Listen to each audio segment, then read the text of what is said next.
Mesdames, messieurs, bonsoir et bienvenue à tous. Deux mots pour commencer cette émission, force et courage. Ce sont les conseils du pape lors de son homélie ce matin. Car la vie chrétienne, a-t-il dit en commentant l'épître du jour, est un combat contre le démon. Oui, le diable existe et nous devons le combattre, a-t-il insisté. Nous devons lutter contre lui avec l'armature de la vérité, a-t-il ajouté.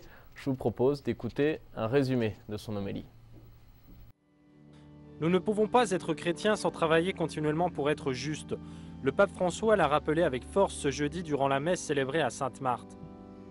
En partant d'un extrait de la lettre de saint Paul aux Éphésiens, le souverain pontife a invité tout le monde, malgré les tentations et la paresse, à avoir une foi ferme, continuellement alimentée par la prière, qui souvent manque aux chrétiens dans la lutte contre le démon.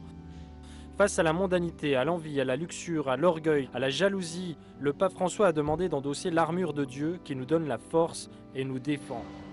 À cette génération et à tant d'autres, n'est-ce pas, on a fait croire que le diable était un mythe, une figure, une idée, l'idée du mal. Mais le diable existe et nous devons lutter contre lui. Paul le dit. Ce n'est pas moi qui le dis. La parole de Dieu le dit. Mais nous n'en sommes pas pour autant convaincus. Ensuite, Paul dit à quoi ressemble cette armure de Dieu, comme elle est constituée de différentes cuirasses qui font cette grande armure de Dieu. Et il nous dit, soyez donc fermes, les reins saints de la vérité. C'est cela l'armure de Dieu, la vérité. Le diable, c'est le mensonge, c'est le père des menteurs. Quelques jours seulement avant la fête de la Toussaint, pour célébrer cette fête, le diocèse de Québec vous invite à une vigile ce vendredi 31 octobre. Au programme, un temps festif, un temps de prière, puis un temps d'adoration. Les enfants sont les bienvenus, ils sont même invités à venir en costume avec par exemple un déguisement de saint ou de personnage biblique. Cette vigile de la Toussaint se tiendra en l'église Saint-Matthieu à Québec ce vendredi de 18h à 21h. Plus d'informations sur le site du diocèse. Le lendemain, 1er novembre, jour de la Toussaint, à Montréal, cette fois-ci, vous êtes invité à une journée de ressourcement biblique. C'est une initiative du Centre biblique qui présentera donc 5 interventions sur le thème « Les visages de l'amour ». Ce samedi donc au sanctuaire Marie-Reine des Cœurs à Montréal. Plus d'informations là aussi sur le site du diocèse. Et à Montréal toujours, sachez que la société Ovidec Média célébrera ce dimanche 2 novembre son 30e anniversaire. Un concert à cette occasion sera donné au centre Léonard de Vinci avec en prime la remise des prix Communication Roland Leclerc 2014. L'événement se tiendra de 14h à 19h. L'entrée est gratuite. Et le supplément d'information est en ligne sur le site internet.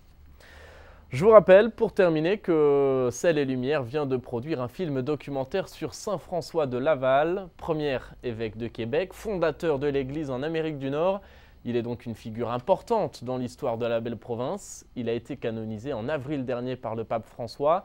Ce documentaire, donc, réalisé en partenariat avec le Séminaire de Québec, vous présente la figure et l'œuvre de ce grand apôtre, François, apôtre de l'Amérique. C'est à voir ce samedi sur Sel et Lumière à 19h ou à minuit. Je vous laisse donc avec la bande-annonce du film. Je vous souhaite une très très belle soirée. À bientôt.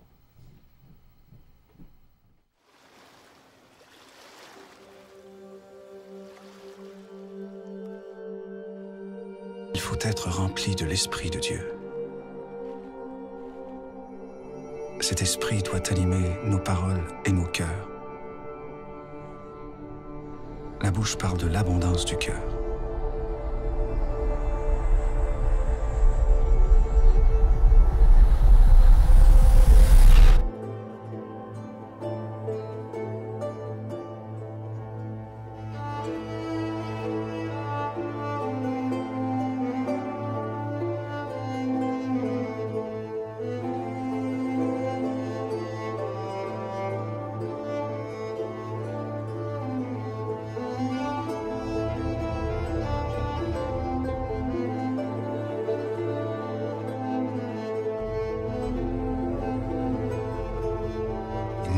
mourir au trop grand désir des bonnes choses, même de la gloire de Dieu et du salut des âmes.